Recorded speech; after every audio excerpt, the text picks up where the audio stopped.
Shalom Bapak Ibu Saudara-saudari yang dikasihi dan mengasihi Tuhan. Kita bersyukur kalau hari ini Tuhan boleh memberkati kita. Mari kita akan membaca dan merenungkan firman Tuhan. Sebelumnya kita berdoa. Tuhan, terima kasih, kami mengucap syukur untuk kasih setiamu di dalam hidup kami. Sepanjang malam Kau boleh menjaga dan memelihara kami, sehingga hari ini kami bangun dengan tubuh yang baik. Engkau menjaga dan memelihara kami.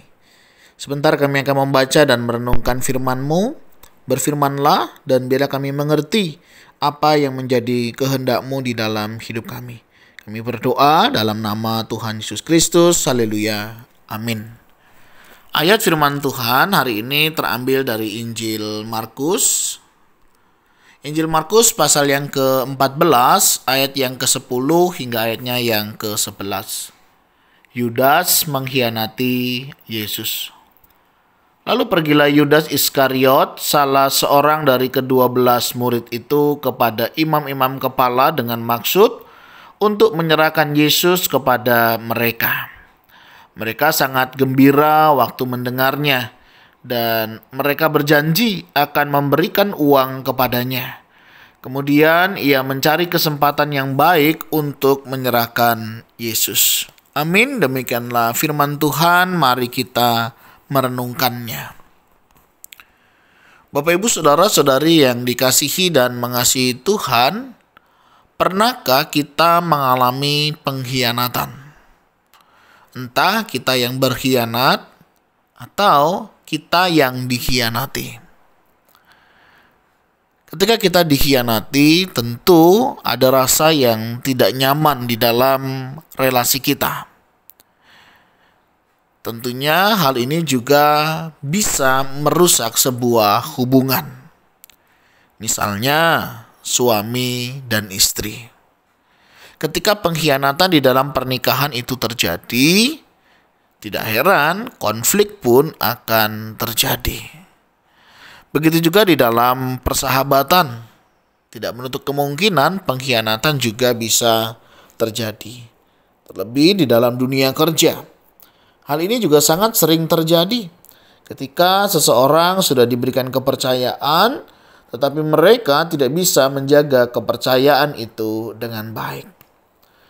Apapun situasi kondisinya, pengkhianatan itu memang tidak mudah dan tentunya akan merugikan banyak hal. Nah, Bapak Ibu Saudara, ternyata berbicara tentang pengkhianatan, Yesus juga pernah dikhianati oleh muridnya. Ya, dia bernama Yudas Iskariot.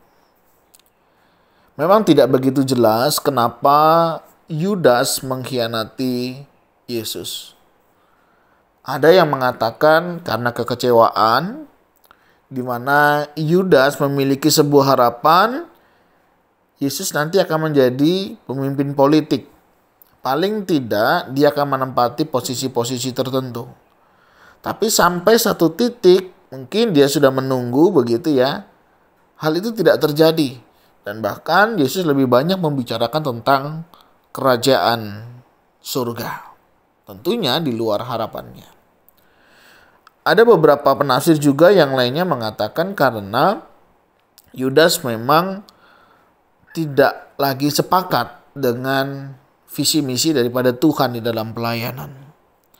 Sehingga dia rela melakukan hal yang demikian. Tapi apapun itu Bapak Ibu Saudara, memang peristiwa ini akan tetap terjadi. Nah, di sini kita bisa belajar.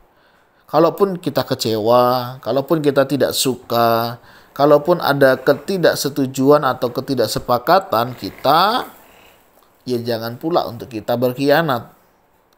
Karena berkhianat adalah satu tindakan yang tentunya tidak menyenangkan.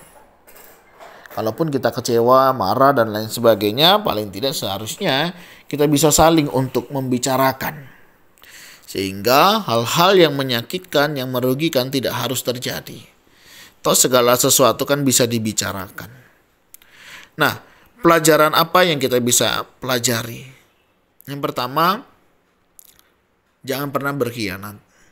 Apa yang sudah dipercayakan, apa yang sudah diberikan ya, tentunya bukan untuk demikian. Mari kita hargai ya, kita belajar untuk menghormati baik kepercayaan, keyakinan yang ada, supaya setiap kita bisa tetap berjalan dengan baik. Jangan pernah berkhianat, baik dengan pasangan, keluarga, teman ya, ataupun dalam dunia pekerjaan. Ya, banyak ya misalnya di pekerjaan ya, ambil tips-tipsnya, rahasia perusahaan misalnya, sangat mungkin terjadi. Semoga hal itu tidak terjadi. Nah, bagaimana dengan kita yang dikhianati? Ya, tetap menjaga diri dengan baik ya. Tidak emosi, ya emosi wajar tapi jangan sampai berlebihan yang mengakibatkan bukan hanya merugikan diri sendiri tapi juga merugikan orang lain. Ya, syukur-syukur diajak bicara ya, sehingga tahu maksud kenapa hal itu harus terjadi. Dan ada banyak hal lain yang kita bisa lakukan ketika kita dikhianati. Beberapa waktu yang lalu saya mendapati satu kisah begitu ya. Ada seorang ibu dikhianati oleh suaminya. Dia bergumul bagaimana untuk bisa menghadapinya. Memang tidak mudah, apalagi dalam sebuah keluarga yang dibangun sudah cukup lama. Dia tidak mengira bahwa dia akan mengalami pengkhianatan itu. Memang belum selesai ya untuk bisa menerima kenyataan itu. Tapi paling tidak kita harus siap ketika kita dikhianati. Kita nggak tahu ya kapan. Ya berharap sih tidak. Tapi kalaupun hal itu terjadi, kita sudah harus siap. Ya. Tetap menjaga semuanya dan bagaimana kita tetap hidup untuk memuliakan nama Tuhan. Nah, kalau ada di antara kita yang hari ini dikhianati, tetaplah bersabar dan bawalah perkaramu itu kepada Tuhan dan percayalah Tuhan pasti akan menolong dan memampukan kita. Dan jika ada di antara kita hari ini jatuh di dalam pengkhianatan, mari kita bertobat, kita mohon pengampunan daripada Tuhan, dan kita perbaiki ya relasi kepercayaan yang sudah kita rusak itu. Dan saya yakin percaya setiap kita bisa dipulihkan. Dan kiranya Tuhan juga yang menolong, memampukan kita menghadapi ini semua. Tuhan, terima kasih. Kami sadar, kami juga berpotensi untuk berkhianat. Baik mengkhianati Engkau, mengkhianati pasangan, mengkhianati keluarga, mengkhianati rekan kerja, mengkhianati tempat kami bekerja, tempat kami melayani. Oh Tuhan, jaga hati kami. Ampuni kami. Jika ada indikasi-indikasi untuk mengarah ke sana ya Tuhan, Tuhan tolong cegah kami. Tuhan jagai kami, sehingga kami tidak jatuh di dalam pengkhianatan ini. Kami tahu Tuhan, hal ini tidak mudah.